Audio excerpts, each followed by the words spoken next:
Hello viewers, আসসালামু আলাইকুম। আজকে আমরা আবারও চলে আসলাম আমাদের কাশেম ভাইয়ের দোকানে। কাশেম ভাই অনেক মাল সামান উঠাইছে দোকানে, তো আজকে আমরা কাশেম ভাইয়ের সাথে কথা বলবো। সে তার দোকান কিভাবে এত উন্নত করতেছে আস্তে আস্তে। সে আগে শুধু বেচতো ঝালমুড়ি, আর এখন আসছে হলো পেঁয়াজ, ডিম, আলু, আদা, রসুন। পেঁয়াজ কয় টাকা কেজি কাশেম ভাই? অনেক আইটেম আছে, জুস আছে। 1 কেজি নিলে 65 টাকা। কোন কি কাশেম ভাই? শশা ভাই আরো তো শশা আনছি। কাশেম ভাই, আপনি দোকানটা কি কতদিন পরে খুললেন? এরকম দোকানটা খুললাম আর পাওয়া হয় না তো, কি দিয়া খুললাম। পরে একটা দিন কিস্তি উঠাইছি 10,000 টাকা, 4,000 টাকা ঘর ভাড়া দিছি, 6,000 টাকা দোকানে গুছিয়ে লিয়ে বসছি। যাক, অনেক মাল সামান হয়েছে। কাশেম ভাই এখন এটা বিক্রি করে লাভ করবে এবং চলবে। আর কিস্তি দিবে পরে নাকি? পরে হ্যাঁ 130 টাকা করে 3 মাস দিব।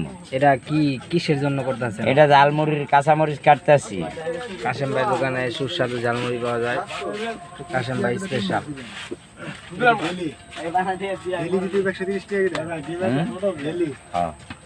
না, শুক্রবার বন্ধ আছে। ভাই রসুন কয় টাকা কেজি? রসুন 130 টাকা কেজি। পরে আদা? আদা 130 টাকা। পেঁয়াজ? পেঁয়াজ হলো 1 কেজি নিলে 65 টাকা।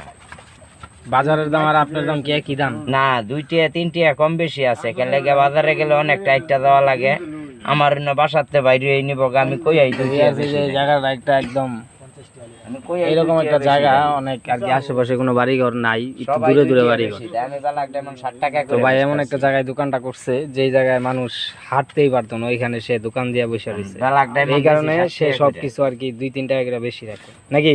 1 টাকা 2 টাকা পোলা মানে খুশি হয়ে যায়। খুশি হয়ে যাওয়ার কথা, এত দূরে যাওয়ার চেয়ে আপনার কাছে। ডিম কত আলি? কত? 50। ডিম ছোট কে? ডিম ছোট, মুরগি পারছে তাহলে মুরগিরে ফোন করে কোন লাগবে, ডিম বড় করিও। যাক, কাশেম ভাই পছন্দ করে না। কাশেম ভাইয়ের দোকানটা যেন আরো বড় হয়, সবাই দোয়া করবেন, সে যেন আরো মালামাল তুলতে পারে।